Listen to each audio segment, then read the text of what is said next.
Bienvenue à tous pour ce webinaire sur la stratégie digitale et le web marketing dans le domaine du business to business. Je vais vous présenter au cours de ce webinaire 7 étapes incontournables pour booster votre trafic sur votre site web. Et bien sûr, l'objectif, c'est pas de booster le trafic, mais c'est de développer le chiffre d'affaires. Vous l'avez tous compris. En attendant que tout le monde arrive, bonjour Géraldine, bonjour Antoine, bonjour Marie-Ange.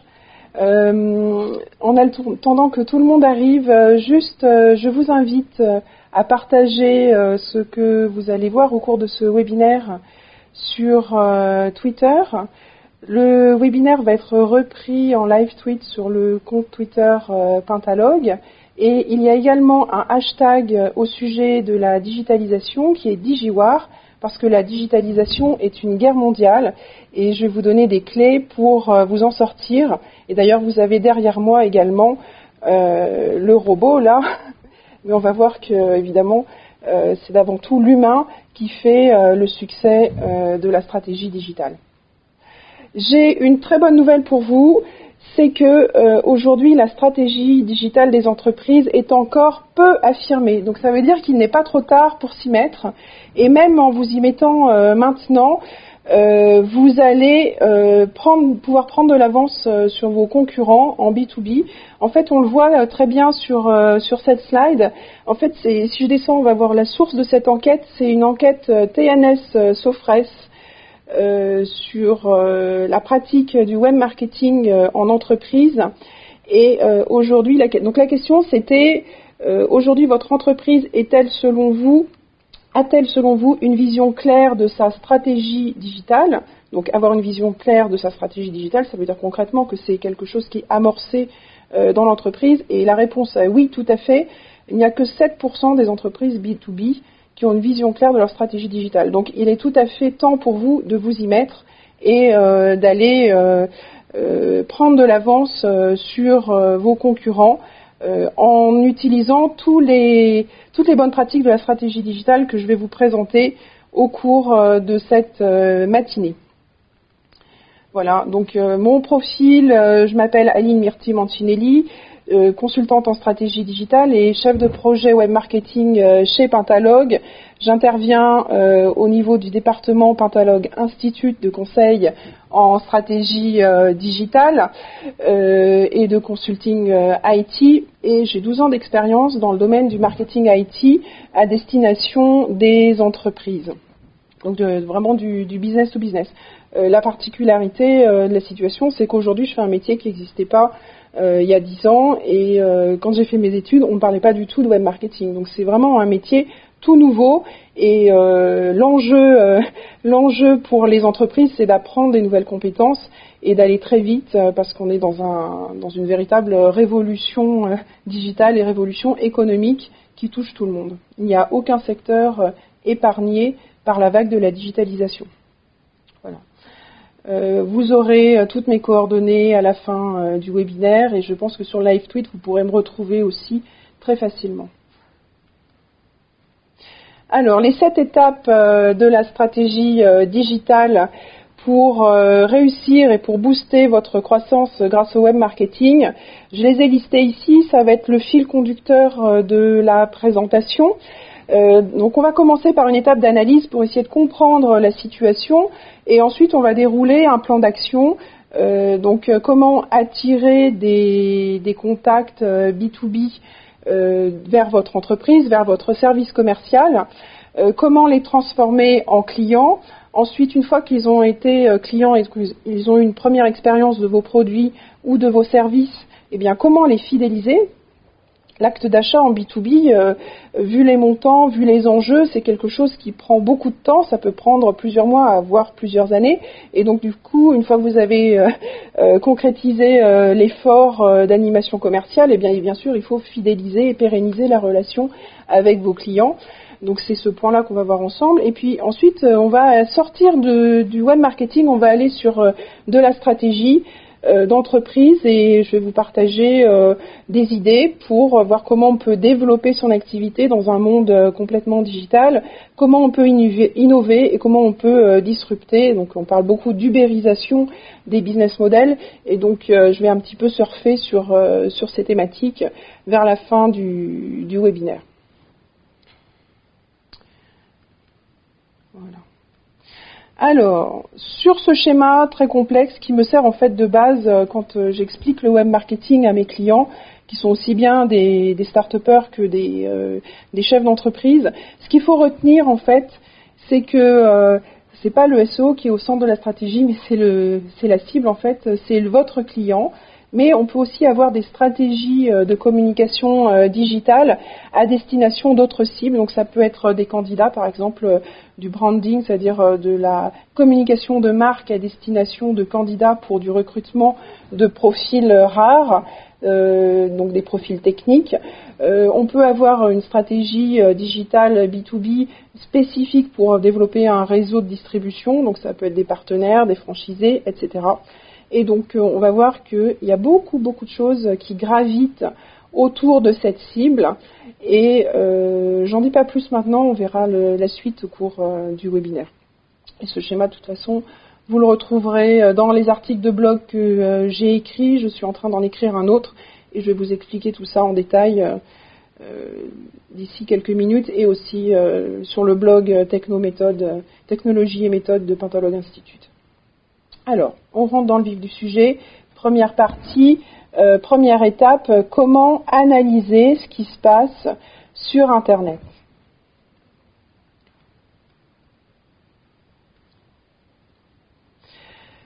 Donc, ce qui se passe, c'est que souvent les entreprises que je rencontre connaissent leurs concurrents dans le monde réel, mais n'ont pas une idée très claire de ce qui se passe sur le monde digital. Donc une des premières choses à faire, c'est de bien connaître vos concurrents sur ces deux mondes qui sont corrélés mais pas forcément connectés parce qu'on l'a vu tout à l'heure, il n'y a que 7% dans des entreprises B2B qui ont une stratégie digitale très affirmée. Donc si ça se trouve, sur le monde digital, vous avez peu de concurrents ou alors des concurrents complètement atypiques qui sont des start-upers qui sont en train d'essayer quelque chose et qui veulent grignoter sur votre terrain historique. Donc c'est très important de commencer par faire le tour de la concurrence et de regarder qu'est-ce qu'on peut faire et est-ce qu'il y a des opportunités pour aller occuper le terrain au niveau du digital. Ici à gauche, cette illustration, je l'ai trouvée dans un rapport des pratiques du web marketing et des stratégies de contenu en Amérique du Nord. C'est un rapport 2016, donc c'est vraiment tout neuf. Et en fait, aux États-Unis, en Amérique du Nord, donc c'est la patrie du marketing, on voit qu'en B2B également, les entreprises sont toujours en phase de découverte en fait de toutes ces stratégies et seulement 8% des entreprises B2B ont une stratégie sophistiquée, c'est-à-dire plus que mature, hein, donc c'est hyper optimisé en termes de retour sur investissement de tout ce qui est fait au niveau du marketing. Donc effectivement, le métier est nouveau, il n'y a pas de recette toute faite et je vais vous montrer comment vous en sortir et comment prendre de l'avance sur vos concurrents.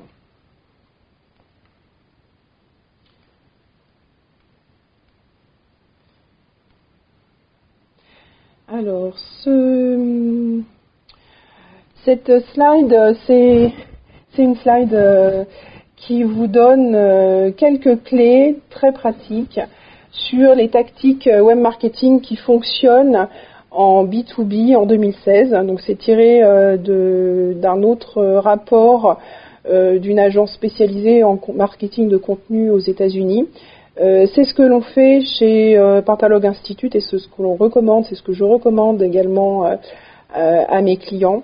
Donc en fait, il faut utiliser un certain nombre de canaux et de supports pour produire de l'information à destination des prospects et des clients en B2B. Donc vous avez en premier lieu le partage de contenu sur les réseaux sociaux, autres que les blogs. Ensuite, les cas pratiques, les études de cas. Donc expliquer concrètement comment se déroule le processus opérationnel de production d'un produit ou d'un service B2B, et ça permet à vos prospects de se plonger dedans et de comprendre quelle est votre expertise technique et quelle est la valeur ajoutée de vos produits et de vos services par rapport à leurs besoins, puisqu'ils peuvent se plonger dans une étude de cas, quelque chose de très concret, sur Internet, je parle.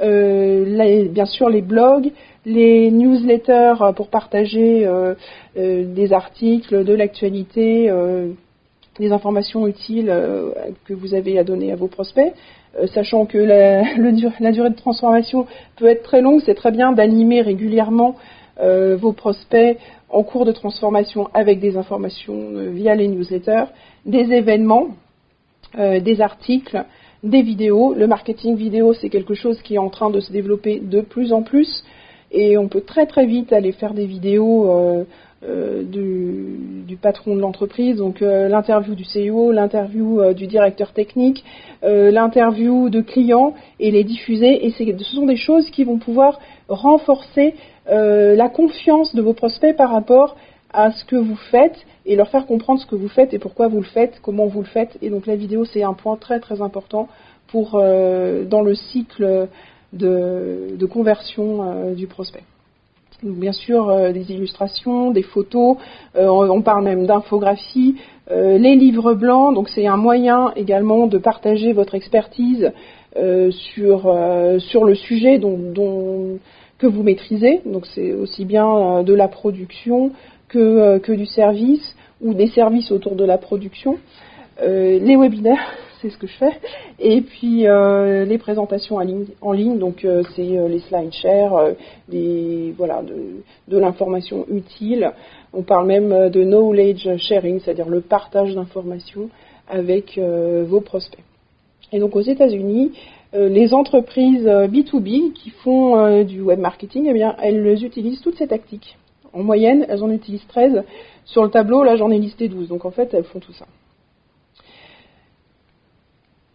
On passe à la suite. Donc, on est toujours dans l'étape analyse. Ne vous inquiétez pas, c'est une étape très importante. Donc, c'est pour ça que j'ai pas mal de slides par rapport à cette étape. Donc, la question que vous devez vous poser, c'est quel contenu mettre en ligne pour vos prospects. Et j'aurais tendance à vous dire, oubliez le SEO à cette étape-là. On est dans un monde d'infobésité, c'est-à-dire que tout le monde est noyé sous un déluge d'informations qui ont une faible valeur ajoutée. Et donc ne faites surtout pas ça. N'allez pas croire qu'il faut produire des centaines de pages avec des mots-clés. Ça n'a pas de valeur, ni pour vos prospects, ni pour les moteurs de recherche. Donc ne faites surtout pas ça. Vous devez d'abord comprendre votre audience, qu'est-ce qu'ils veulent, qui ils sont. Donc c'est le mot persona, c'est-à-dire qu'est-ce qu'ils aiment, quelles sont leurs problématiques, quels sont leurs problèmes, comment ils vont vous rencontrer, est-ce que c'est sur du mobile ou est-ce que c'est sur ordinateur, comment ils interagissent avec vous sur les réseaux sociaux, qu'est-ce qu'ils veulent comme contenu. Et donc, on va dire que l'entonnoir des ventes traditionnel qu'on connaissait il y a 10 ans, ça a complètement disparu avec le monde d'Internet. Donc tout ça, il faut le revoir dans le cadre d'une stratégie digitale globale. Globale, cross-canal, cross-média, pour être toujours présent au bon moment avec la bonne information, et que l'ergonomie du chemin commercial jusqu'à votre formulaire de contact soit la plus belle possible, la plus simple possible, la plus claire possible pour la transformation. Donc ça, c'est la réflexion sur le contenu. Et la deuxième question que vous devez vous poser quand vous amorcez une stratégie digitale B2B, c'est est-ce que vous avez la capacité et la volonté à devenir un média?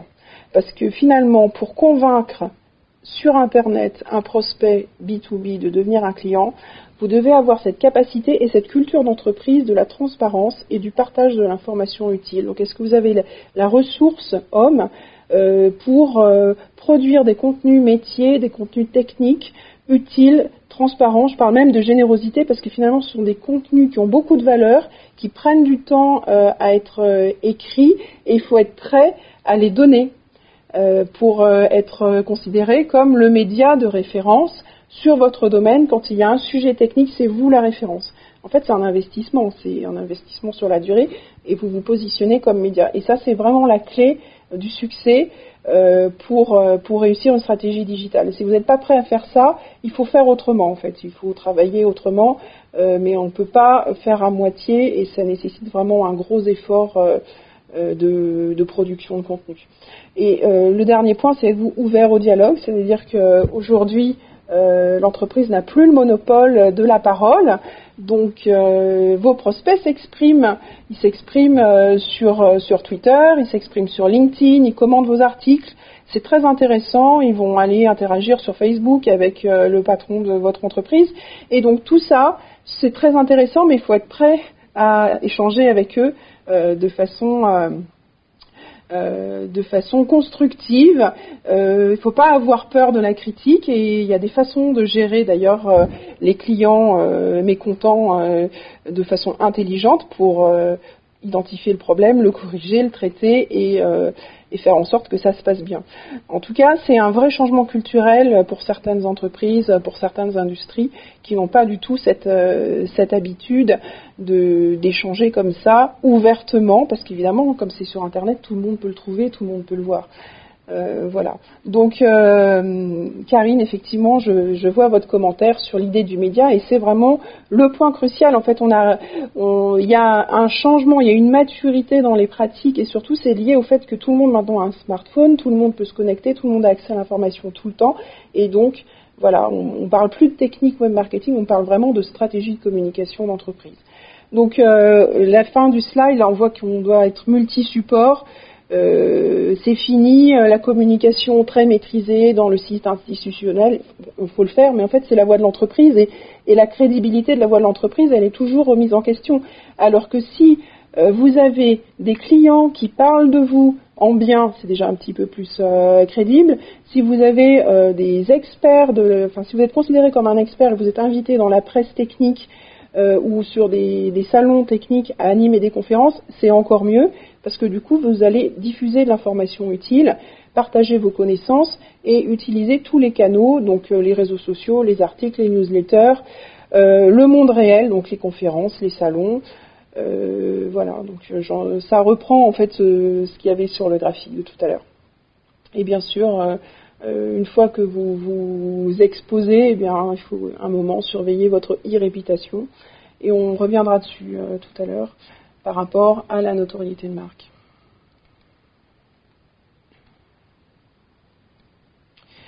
Alors, toujours dans l'analyse, vous devez vous poser la question, en fait, là, on sort de l'analyse web marketing, vous avez compris, mais c'est l'analyse de comment ça se passe commercialement au sein de votre entreprise. C'est comment sont écoutés aujourd'hui vos clients, quels sont les processus d'écoute des clients en B2B, et donc en fonction de quoi vous allez devoir vous adapter. Et surtout, si vous écoutez vos clients, c'est très très bien, parce que vous allez pouvoir mettre sur Internet les contenus qui répondent à leurs questions. Donc, un rappel de bonnes pratiques, les indicateurs web marketing à analyser. Une fois que vous êtes sur Internet, vous devez regarder où vous en êtes au niveau du référencement naturel, la qualité du trafic, la provenance du trafic, est-ce que c'est du trafic organique, ça c'est très bien, le nombre de sollicitations, donc ça, l'aboutissement de tous vos efforts, est-ce que ça débouche bien sur une demande de devis, un contact commercial. Vous devez mesurer évidemment la taille de votre réseau, son engagement, son évolution, le nombre de fois où votre entreprise est mentionnée. Est-ce que vous avez des ambassadeurs de marque?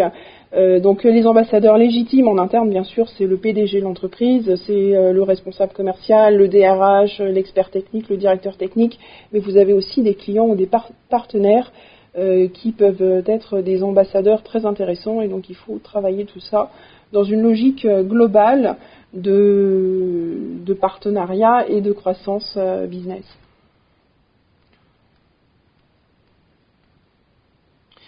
Voilà. Alors si maintenant on s'intéresse à la technique vraiment des moteurs de recherche, qu'est-ce que veulent les moteurs de recherche? Eh bien en fait c'est une mauvaise question. Il faut dire c'est qu'est-ce que veulent les internautes. Le moteur de recherche, son algorithme il est devenu très intelligent. il est devenu en fait tellement intelligent et obscur que c'est quasiment impossible de savoir comment optimiser les contenus pour les moteurs de recherche. Ce qu'il faut retenir, c'est que si vous écrivez vos contenus d'abord pour vos lecteurs, pour répondre à leurs vrais problèmes, et donc c'est de l'information à valeur, eh bien les moteurs de recherche vont vous récompenser en vous faisant remonter dans les résultats des recherches. Voilà. Donc n'optimisez pas pour le moteur de recherche, mais optimisez pour les utilisateurs. Bon, bien sûr, il y a quand même un minimum à avoir, donc évitez les liens brisés. Il faut que votre site il soit ergonomique, mobile. Donc on peut faire des audits techniques de site et puis détecter ce genre de petits problèmes techniques. Voilà. Mais écrivez d'abord pour vos lecteurs. Alors là, c'est une astuce. En fait, certains de mes clients n'ont pas forcément, ils ont mis Google Analytics sur leur site et puis ils n'ont pas forcément fait tous les réglages qui vont bien. Donc, il faut bloquer régulièrement les sites de spam dans Google Analytics parce que sinon, vous pouvez avoir l'impression d'avoir un gros trafic sur votre site et en fait, ce sont des sites de spam donc qui apparaissent en trafic référent et ça brouille un peu la lecture de ce qui se passe sur votre site. Pensez aussi à bloquer le trafic de vos propres salariés sur votre site, à ne pas le compter en fait comme trafic utile dans Analytics, parce que sinon, ça n'a pas de valeur business en fait, ce trafic. Voilà, bon, c'est une petite astuce, je ferme la parenthèse. Alors, donc l'analyse du trafic organique. En fait, vous vous intéressez à vos internautes, vous avez compris qu'il faut absolument savoir ce qu'ils veulent et il faut comprendre pourquoi ils sont arrivés sur votre site. Et donc, il faut comprendre quels sont les mots-clés, quels sont les sujets phares qui ont généré le plus de trafic. Et là, donc vous voulez regarder le trafic organique sur Google Analytics. Et puis, catastrophe, il y a marqué Not Provided. Donc j'ai encore refait l'exercice hier pour un de mes clients. On va dire que 80% de son trafic, c'est du trafic organique et 88% du trafic organique est not provided. Quack. Donc, oups. Ne vous inquiétez pas, il y a une façon très simple de savoir en fait comment analyser le trafic not provided, mais ça veut dire qu'au moment de la construction du site internet, vous devez avoir anticipé ce besoin d'analyse. Donc vous faites un site internet, vous pensez ergonomie, vous pensez transformation, mais aussi il faut penser analyse et vous vous dites voilà, je veux comprendre ce que veulent mes visiteurs quand ils sont sur mon site. Et donc là, l'astuce, c'est quand vous êtes, donc pour ceux qui connaissent Google Analytics, vous allez reconnaître l'interface. Donc là, je suis sur l'analyse de l'acquisition. J'ai sélectionné les canaux, j'ai sélectionné le trafic organique, donc je suis arrivée sur le Not Provided, j'ai cliqué, et en fait l'astuce, donc là on voit Not Provided, et l'astuce ici c'est de rajouter une dimension secondaire et de sélectionner page de destination. Donc en fait, quand vous sélectionnez page de destination, Google va vous dire, il ne va pas vous dire le mot-clé, et ça malheureusement on ne peut pas le savoir, mais il va vous dire sur quelle page l'internaute est arrivé. Et quand vous savez sur quelle page l'internaute est arrivé et que vous avez une URL très claire qui reprend le mot-clé, eh bien vous pouvez deviner que finalement c'était une recherche sur ce mot-clé ou sur une expression autour de ce mot-clé qui a fait que l'internaute est arrivé sur cette page-là. Donc voilà, ça c'est une astuce qui peut être utile, j'espère, si jamais vous ne la connaissiez pas, pour justement passer ce barrage du Not Provided sur Analytics. Alors, on va aller un petit peu plus loin maintenant, prendre de la hauteur de vue. C'est au moment où vous faites votre site internet en B2B, il faut vous poser la question de à quoi ça va servir à moyen terme. Donc, ça sert à rien de faire un site si c'est juste pour faire une plaquette commerciale, vous l'avez bien compris. On est aujourd'hui dans un monde digital où tout est beaucoup plus intégré, tout doit être beaucoup plus global. On va parler d'innovation, on va parler de CRM, on va parler de communautés de clients et de prospects qui vont partager entre eux des informations utiles. Donc vous devez vous poser un certain nombre de questions pour prévoir une évolution de votre système d'information. Et donc le site internet de l'entreprise, ce n'est que la partie émergée de l'iceberg. et ce n'est qu'un des aspects de votre stratégie d'entreprise. Donc le site, à un moment, ça va être un outil multifonction qui va pouvoir vous aider à gérer vos relations clients, vos méthodes de vente, qui va pouvoir partager des savoirs, voilà, donc et qui va vous aider à vendre, à recruter, etc. Donc voilà pour la partie analyse. Je vais aller beaucoup plus vite sur la suite, sur l'attraction, parce qu'on en a déjà beaucoup parlé dans ce qui précédait. Donc au niveau de l'attraction, c'est-à-dire vous voulez vous faire connaître, parce qu'évidemment en B2B, on n'a pas forcément la même notoriété ou la même audience, parce que ça peut être très très ciblé sur une niche, et donc du coup c'est pas les mêmes volumes. Donc comment on se fait connaître en B2B? Bon là ça c'est un schéma assez classique, juste les bonnes pratiques. Donc vous avez le Search Engine Marketing, et j'en ai déjà parlé, il a aujourd'hui ses limites parce que finalement il faut faire du marketing d'abord pour les personnes plutôt que pour les robots qui parcourent Internet et analysent vos sites. Vous devez aussi investir sur votre marque. Alors il n'y a rien de plus triste qu'une marque qui existe depuis 10 ans, 30 ans dans le monde physique et qui n'est pas propriétaire de son compte Twitter, qui n'est pas propriétaire de sa page Facebook, et qui n'a même pas son .com. Et alors ça c'est vraiment très très difficile à rattraper. Donc investissez sur votre marque, parce que finalement une fois que vous allez être connu avec tous les contenus que vous allez partager, les gens vont vous chercher, vont vous connaître, et ça c'est vraiment un investissement très durable, et parce que la marque c'est ça qui apporte le plus de trafic in fine. Et donc investir sur votre marque, ça veut dire que vous devez à tout moment la protéger, penser aux URL, etc., enfin au nom de domaine et au nom sur les réseaux sociaux. J'en dis pas plus, mais c'est vraiment critique ce point-là, et c'est trop dommage de ne pas avoir son .com. Voilà. Également dans les vecteurs de la notoriété, pensez à vos partenaires. Bon, je rappelle les emailing, et surtout pensez à mesurer ce qui vous apporte le plus de notoriété aujourd'hui. Donc l'analyse du trafic organique associé à votre marque, le nombre de tweets qui mentionnent votre marque, les sites référents qui vous mentionnent, qui vous apportent du trafic. Donc tout ça, ce sont des indicateurs à suivre pour mesurer en fait le résultat de tous vos efforts de communication et de transparence sur votre expertise. Voilà, donc pour attirer, bien sûr, il faut avoir une stratégie éditoriale clairement définie, et ce n'est pas le cas de la majorité des entreprises. On voit ici plus de la moitié des entreprises qui font une stratégie de contenu ont une stratégie, mais bien souvent pas documentée. Donc il vaut mieux que ça soit documenté, surtout si vous multipliez les producteurs de contenu, des contributeurs internes ou externes. Il vaut mieux que ce soit très clair pour tout le monde, parce que c'est plus efficace. Voilà, je passe vite donc sur l'attraction. Alors, excusez-moi, je viens juste de voir la remarque d'Olivier. Donc, protéger à l'INPI le site web et le nom de domaine. En fait, le droit des marques, c'est quelque chose qui est sujet à interprétation, et c'est pas forcément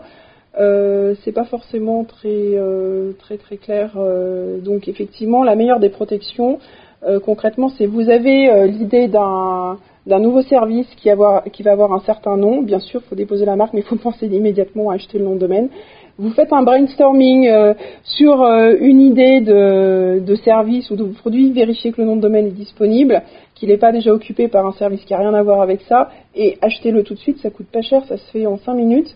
Et comme ça, vous êtes tranquille. Et achetez les déclinaisons pour tous les pays. Voilà. Tout à fait, Karine. Tout à fait. Je suis d'accord avec vous. Donc ça, ce sont des aspects juridiques qu'il faut prendre en compte au cours de la démarche. Voilà. Donc, juste un rappel, quand on est en train d'attirer des gens sur Internet, il faut savoir qu'il y a une masse de profils, et vous pouvez avoir sur vos comptes sur les réseaux sociaux, vos comptes Twitter, Facebook, LinkedIn, sur le site, sur le blog, des décideurs, des utilisateurs finaux de vos produits ou de vos services, des salariés, des futurs candidats, des prescripteurs, des partenaires, Et donc, vous devez avoir des contenus très clairement adressés et pertinents pour ces cibles.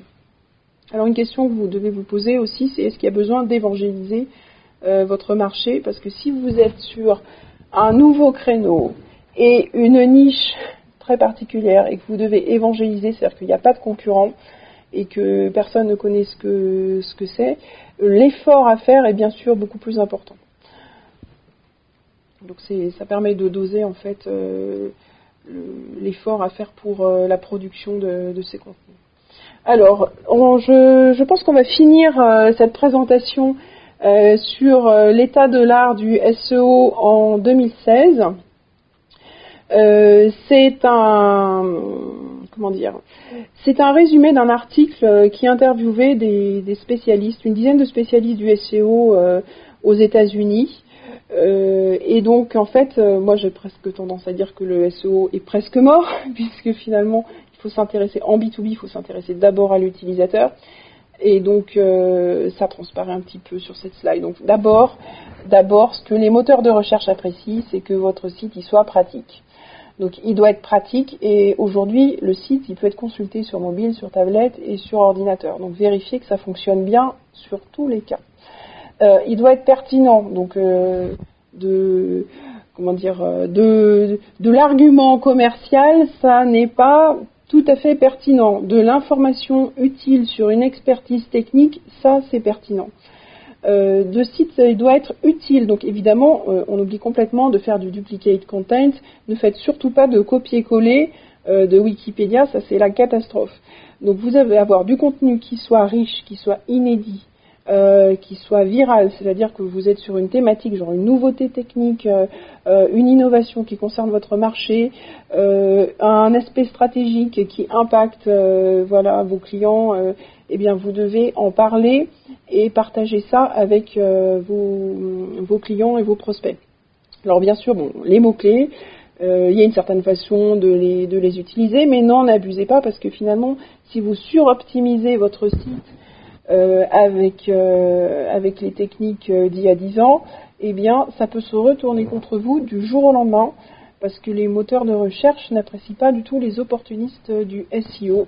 Donc, faites-le naturellement, écrivez d'abord pour vos lecteurs physiques, d'abord pour vos prospects et pas pour les moteurs de recherche. Donc, en fait, il n'y a pas de recette magique du SEO. C'est ça que ça veut dire, on ne peut pas automatiser le SEO. Voilà. Donc bien sûr le mobile, devait être dans le cadre d'une stratégie globale, capitaliser sur la marque, devenir un média, on l'a dit tout à l'heure, donc je le redis, c'est ça qui est une tendance de fond du SEO.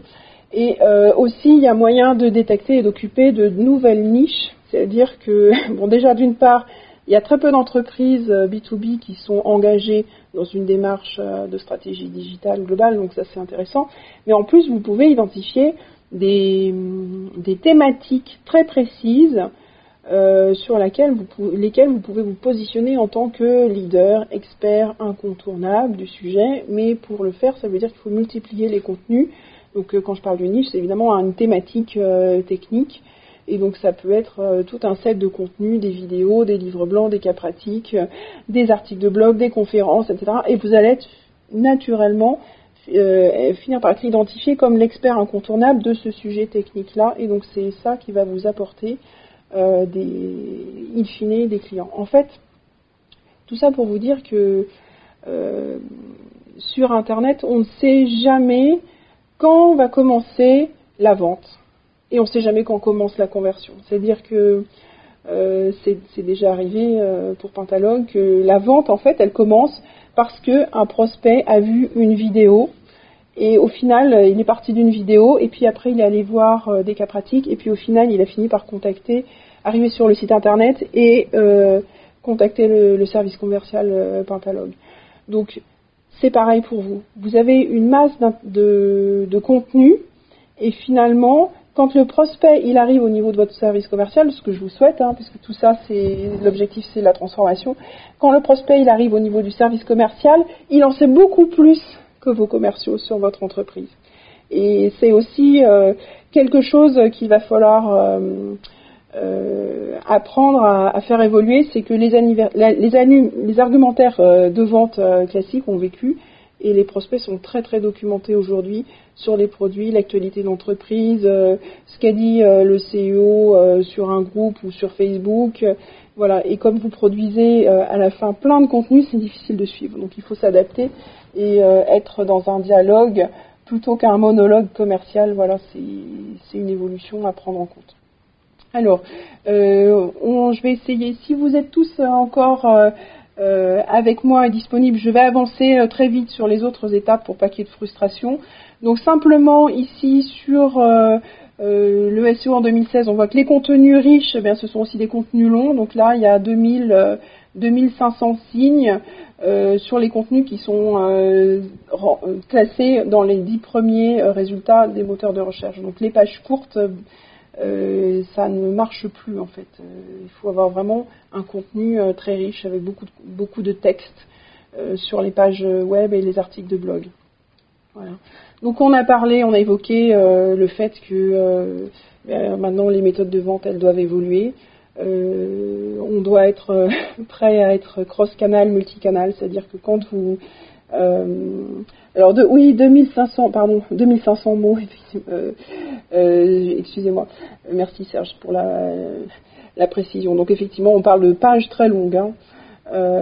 C'est des pages longues avec 2500 mots. Donc il ne faut pas avoir peur d'avoir des contenus longs où on va scroller. Donc évidemment, en haut de la page, on donne le résumé. Ceux qui sont convaincus tout de suite et qui veulent vous contacter, en termes d'ergonomie, il faut qu'on puisse accéder facilement aux coordonnées du service commercial, au formulaire de contact. Mais ceux qui sont intéressés, ils ne sont pas là pour acheter tout de suite parce que de toute façon en B2B, alors ça peut être du PDF si c'est un livre blanc. Mais je parle d'une page web, donc une page web qui peut être très très longue, un article de blog. Regardez les articles de blog, allez sur les sites des professionnels du web marketing B2B aux États-Unis, par exemple, et vous verrez leurs articles de blog sont curieusement mais extrêmement longs. Vous pouvez lire pendant un quart d'heure l'article.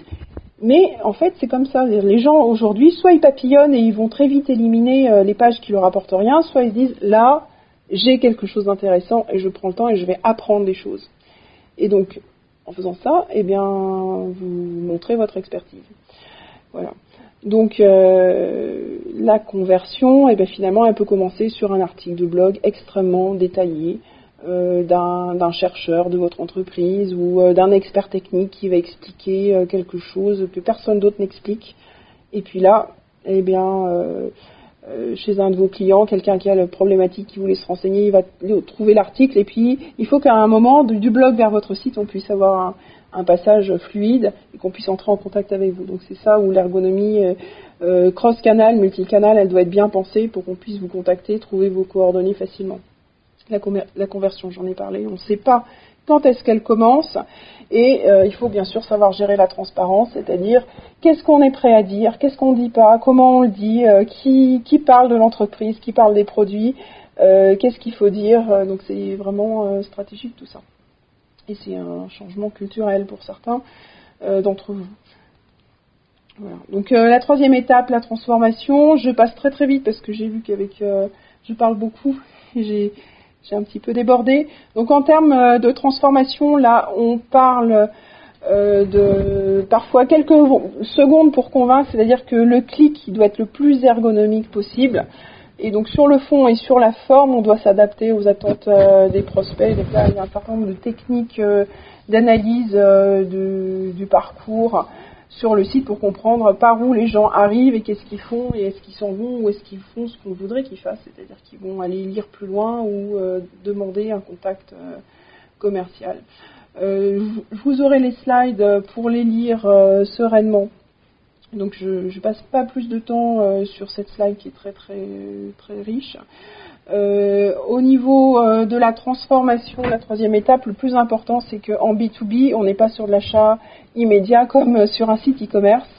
Alors, le design de service, en fait, Karine, c'est une réflexion sur la pertinence, c'est la création d'un service. En fait, ce sont des méthodes de création de services adaptées à un besoin Et en fait, par exemple, dans le domaine industriel, aujourd'hui, de plus en plus d'industriels se démarquent en ajoutant du service autour de leurs produits. Et donc, il y a une phase de design, c'est-à-dire qu'il faut bien sûr comprendre les personas, c'est-à-dire qui va bénéficier du service, dans quel contexte, dans quel usage, comment le service il se matérialise. Et donc, ce sont des prestations que chez Pentalog Institute nous faisons en partenariat avec Actan, qui est un acteur, un des leaders français du design de service pour des grands groupes. Parce que en fait, les enjeux de croissance en B2B tournent autour de l'innovation. Et donc, l'innovation, c'est la capacité à produire des nouveaux services ou des nouveaux services, des nouveaux usages en lien avec la digitalisation, avec l'expérience client de la data. C'est-à-dire que tout ce que vous collectez comme data, comme analyse comportementale, etc., on peut le valoriser. Donc ce sont quelques exemples. Et donc on a des clients qui sont intéressés par ce type de prestations. Voilà, donc je referme. Voilà, donc on est sur des cycles de conversion très longs en B2B. On ne sait pas exactement à quelle étape le prospect il en est de la vente. Ce qui est sûr, c'est que quand il a commencé à faire une recherche sur Google, il a déjà fait, on va dire, une bonne partie du chemin. Et quand il lit la somme de contenu qui est produite sur Internet, eh bien en fait, il se persuade lui-même parce que finalement, c'est lui qui a choisi de lire les contenus. Et finalement, quand un prospect vous contacte, eh bien, vous devez savoir qu'il est très très près de la conversion, beaucoup plus que si c'est de la démarche commerciale dans le dur. Donc c'est beaucoup plus facile de convertir un prospect qui arrive via Internet. Parce qu'en fait, il a déjà lu tellement de choses sur vous que finalement, ça l'intéresse. Il est vraiment très très intéressé.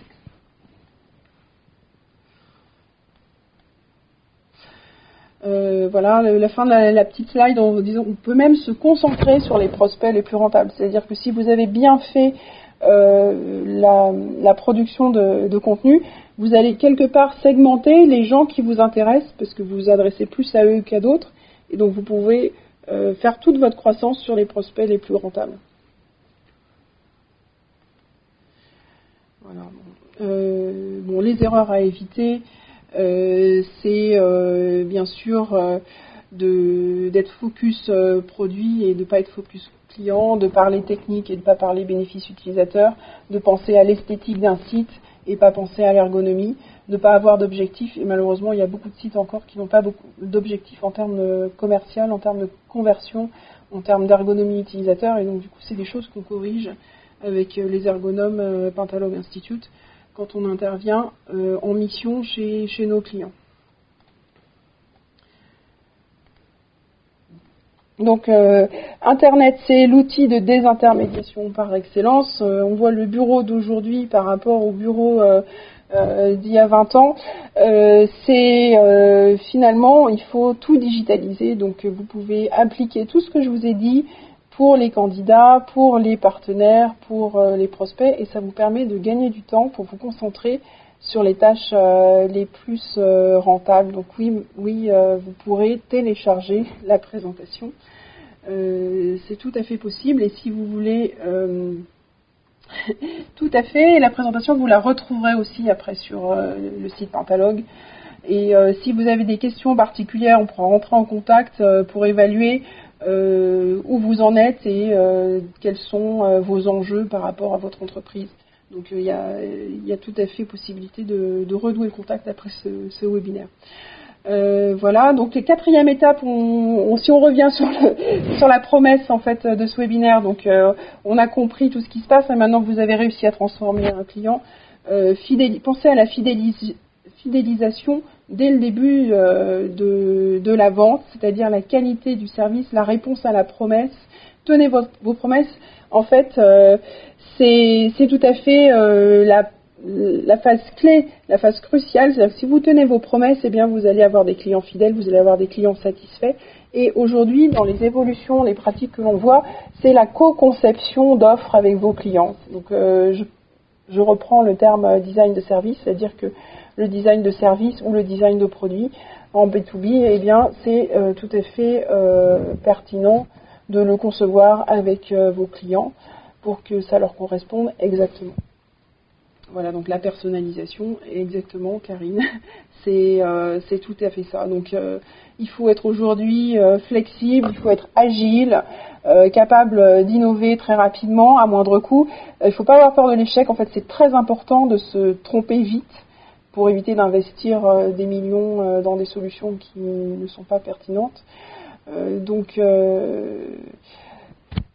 Voilà. Et puis il faut capitaliser sur les témoignages de clients, de salariés, des cas pratiques, des success stories. J'en ai déjà parlé au début du webinaire, mais vraiment ça c'est de l'information qui a beaucoup de valeur pour convaincre d'autres prospects. Quand vous avez l'interview du PDG d'une entreprise qui est votre client et qui explique tout le bien tout le bénéfice de vos produits ou de vos services, et qui en parle avec ses mots, avec sa perception, son émotion, eh bien ça a beaucoup plus de valeur que le discours commercial produit par votre entreprise.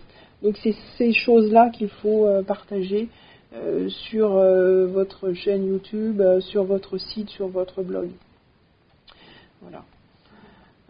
Alors bien sûr, pour fidéliser, il faut comprendre quelles sont les attentes, pourquoi vous avez perdu des clients, est-ce que vous avez des enquêtes de satisfaction. Bon, ça c'est de la bonne pratique assez classique. Est-ce qu'il faut gérer les réclamations clients et faire du community management en B2B aussi. Oups, j'ai cliqué trop vite. Donc une fois qu'on en est là, on va voir comment développer. Donc on a parlé des brand ambassadeurs, c'est-à-dire que vous allez pouvoir capitaliser sur des personnes qui adorent vos produits, qui adorent vos services, et donc travailler sur du marketing de réseau. Donc vous allez avoir des prescripteurs, des clients, des collaborateurs qui vont pouvoir répandre la bonne parole sur ce que vous faites, et ça va vous aider à toucher de nouvelles cibles. Donc sortir de votre zone géographique, aller sur de nouveaux créneaux, aller attaquer de nouveaux marchés. Donc essayez de sortir et d'aller assez vite sur ces thématiques. Voilà, donc c'est ça, ce qui rejoint l'aspect après innovation. L'innovation, c'est-à-dire quelle est la place de l'innovation dans votre entreprise. Donc, finalement, quand on parle web marketing, c'est le petit bout de la lorgnette. Mais finalement, on touche très vite à la stratégie d'entreprise. Et donc, est-ce que votre site Internet est le reflet de votre capacité d'innovation au niveau de la production ou au niveau des services? Il faut se dire aussi que comme construire un site Internet, c'est très rapide et puis ça coûte finalement très peu cher, vous pouvez tester un marché avec un site Internet et donc faire un site pour tester un marché et voir si ça marche. Et ça peut permettre comme ça d'essayer, d'ajuster, de s'adapter et de lancer des nouveaux prototypes en fait. Donc des proof of concept avant de déployer des gros investissements pour aller sur un nouveau marché ou sur une nouvelle ligne de produits.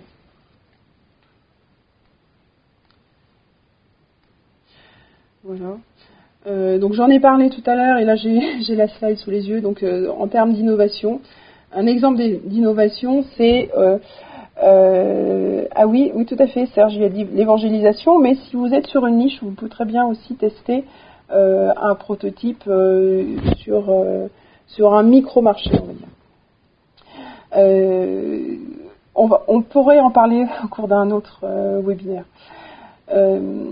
Et juste une petite parenthèse, la France, c'est le paradis fiscal de l'innovation. En fait, vous avez énormément de dispositifs de financement, de la recherche, de l'innovation. Et également chez Pentalog, comme on accompagne les entreprises dans cette démarche stratégique globale, nous avons des consultants spécialisés sur le financement de la recherche et de l'innovation. Donc si vous avez ce type de problématique, contactez-nous, on pourra en discuter. Voilà, donc exemple d'innovation, c'est tout ce qui a trait à la data, au big data, à l'algorithmique. Comment augmenter l'expérience client de la data, on pourrait très bien imaginer des services de data vis qui feraient un effet waouh auprès des cibles, c'est-à-dire que vous représentez visuellement les datas, et c'est utile parce qu'à un moment, eh bien, il y aura un opérateur qui va avoir besoin d'une alerte visuelle, il se passe quelque chose et il faut qu'il intervienne. C'est un exemple. Et là, vous lui avez rendu service, et donc c'est des choses qui se conçoivent. Tout à fait, Frédéric, la France est le paradis de l'innovation. Et bonjour, la taille des dossiers à déposer. Donc non seulement les dossiers à déposer, ça prend du temps, donc ça, ce sont des services que nous proposons chez Pentalog. Nous les aidons à construire des dossiers qui vont aboutir positivement.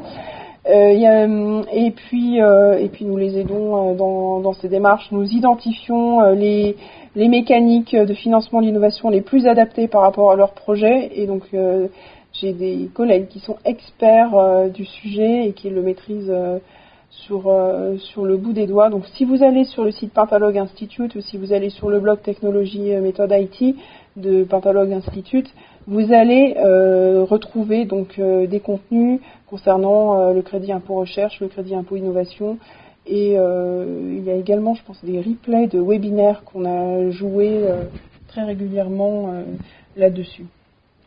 Au revoir Marie-Ange, bonne journée. Tout à fait. Donc Jacques, je vous rajouterai ça sur donc les coordonnées et les adresses. Vous allez les retrouver sur la présentation qui sera mise sur Webikeo. Également, je pense que sur le chat Pentalog, vous aurez donc sur le Twitter Pentalog, pardon, vous aurez des liens vers le crédit d'impôt innovation, le crédit d'impôt recherche, les services de prototypage, POC. Donc tout ça, ce sont des choses que l'on propose dans le cadre de Pentalog Institute. Et donc nous accompagnons des entreprises qui sont donc des industriels en transition digitale, qui sont des grands groupes. Nous les accompagnons dans leur transition digitale, dans l'innovation, dans le design de services. Et donc nous sommes structurés chez Pentalog pour partir du web marketing et aller jusqu'à la construction de sites, de services, de sites, l'architecture du SI, le financement de l'innovation. Donc c'est très très complet. Et également la conception d'objets connectés. On est sur la robotique, on est sur les télécoms, on est sur les applications mobiles. Enfin, on couvre tout ce qui est IT et high-tech aujourd'hui dans le monde entier. Voilà, donc on va peut-être rajouter ce qui est aujourd'hui donc la clé du succès, c'est innover, donc être crowd, donc c'est le partage, crowdsourcing, open, agile, donc c'est vraiment les mots-clés de l'innovation aujourd'hui. Bon, ça c'est la philosophie de Pentalog en fait, ce sont les valeurs que nous partageons aujourd'hui quand nous accompagnons nos clients sur l'innovation. Et voilà, et donc j'arrive à la 7e étape. Donc merci à tous ceux d'entre vous qui restent avec moi. Là c'est vraiment la fin, donc la 7e étape pour faire de la croissance avec une stratégie digitale, on arrive à la phase de la disruption. Donc il faut se réinventer l'entreprise, réinventer sa communication digitale. Et donc finalement on part d'un site internet qui, à une certaine époque, était la plaquette en ligne de l'entreprise, et aujourd'hui, c'est une plateforme globale de services pour vos clients. Donc, votre site internet, si vous voulez, en fait, réussir les relations avec vos clients dans un monde digitalisé, aujourd'hui, à 2 ans, à 5 ans, eh bien, il faut que le site internet il soit vraiment centré sur l'usage et sur les attentes que vos clients ont. Donc, je parle de site, mais ça peut être aussi une application mobile, hein, bien sûr. Et donc, si vous avez mis Internet, la mobilité et la relation client au cœur de votre stratégie, là vous allez pouvoir faire un vrai bond en avant parce que c'est ce qui va faire la différence par rapport à tous les autres. Voilà, donc on arrive à la fin de la présentation.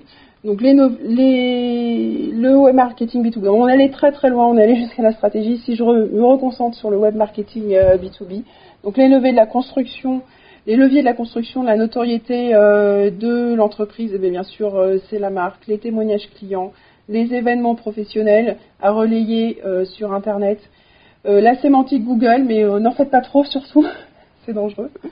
L'éditorialisation, c'est-à-dire quel contenu pour quelle cible, pour quel besoin, quelle information. En fait, on n'est pas sur de l'argumentaire, on est vraiment sur de l'information. Et donc tout ça relayé sur différents canaux et blogs vidéo, livres blancs, infographies. Donc on est sur une multitude de supports.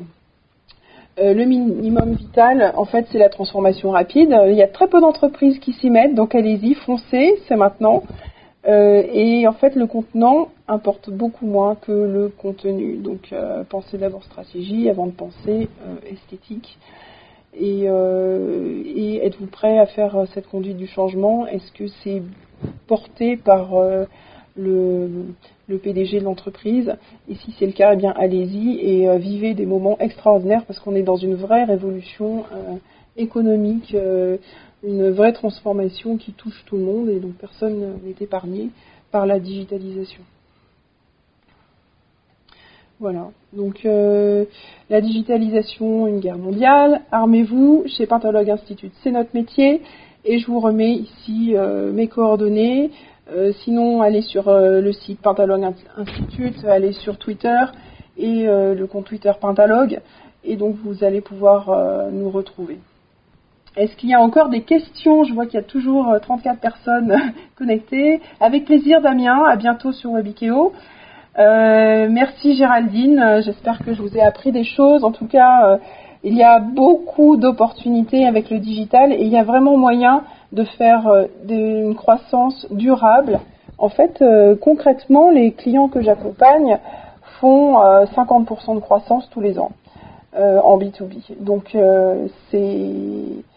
c'est un chiffre qui fait rêver mais qui est tout à fait possible.